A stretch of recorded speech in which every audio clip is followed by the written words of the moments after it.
Dalawa yung nadali ang radiator, oh. Ito pa isa. Ewan ko kung meron pang iba.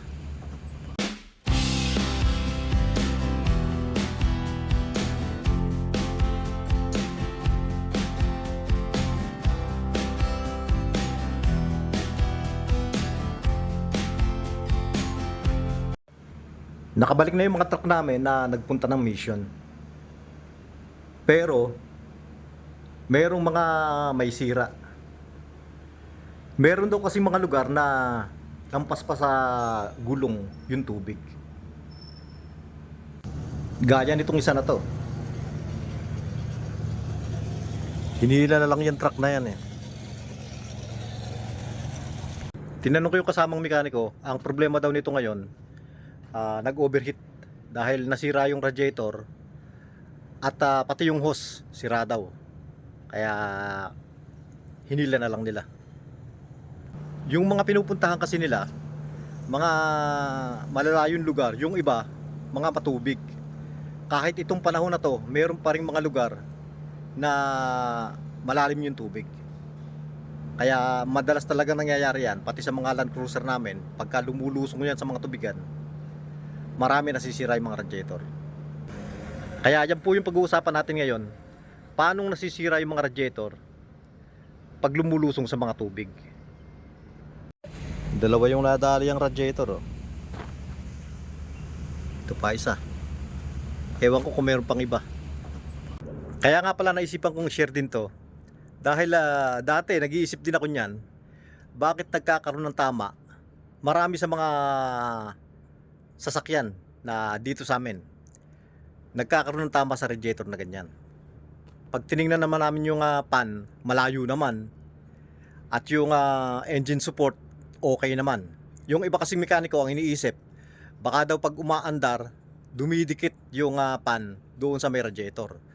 O dahil pagka yung mahina na daw yung engine support. Hindi yun ang dahilan nun, kaya nagkakaroon ng ganung problema. Ang nagiging dahilan nun, pag lumusong sa tubig, pag doon sa tubig maraming dumi. Halimbawa, mayroong mga lumulutang na kahoy o kahit ano ng mga lumulutang. Pag pumunta yon doon sa may pan, sasama yon sa ikot ng pan at didikit doon sa radiator. Yun ang dahilan nun. Hindi sa kung ano pa man. Yun ang talagang dahilan nun. At dahil nga dito sa amin, karamihan ng mga pinupuntahan nila, mga matubig. Kaya yung ganyang problema, karaniwang na dito.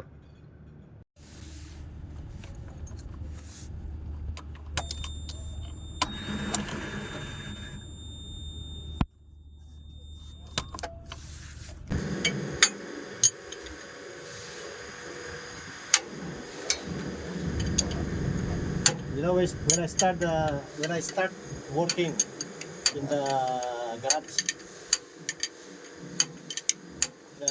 our clients are mostly garbage truck. You know garbage truck? I never hear that. Those garbage trucks are for like those garbage we have here. Oh. Their business is collecting garbage. Mm. So during rainy season, problem. You are working like this. Some water is dropping. So it's not easy to make it. Tubig, oh. Pinasok ng tubig ang loob eh. Basa, oh. Doon sa tunog kanina, daplis yun eh. Ang problema nun dito. Kaya yan ang i-check natin. Sira na to. Wala na. May nakuha akong isa. Kaya nga lang, hindi eksaktong parehas. Mahaba ito. Tapos ito, yan o, magkaiba. Ibang style niyan. Ito straight lang. Susubukin ko kung pwedeng ito yung i-assemble ko. Yung motor, hindi ko sigurado, baka naman pwede. Parehas na brand eh. Sana pwede. Ito nga palang model ng starter na to, yung carbon brush niya sa loob nakasaksak. Ayan o.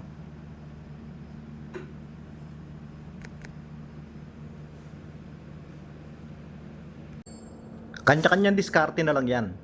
Ako, ang ginagawa ko, kinakalsuhan ko na lang. Ang ginagamit ko nga pala na to, yung welding rod na maliit. Nilalagay ko dyan para umangat yung spring.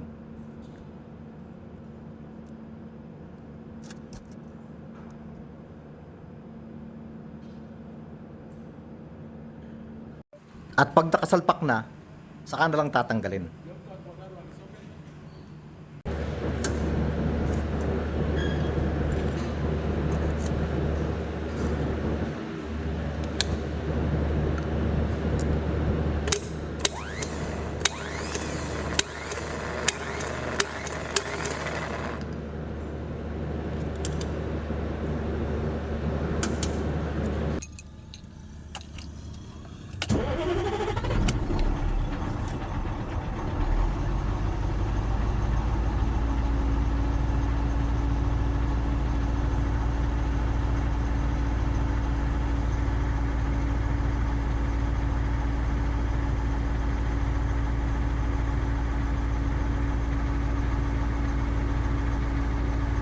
At yan lang po muna sa ngayon mga kabayan.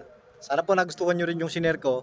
At maraming salamat po doon sa mga laging nanonood, mga ina-upload ko.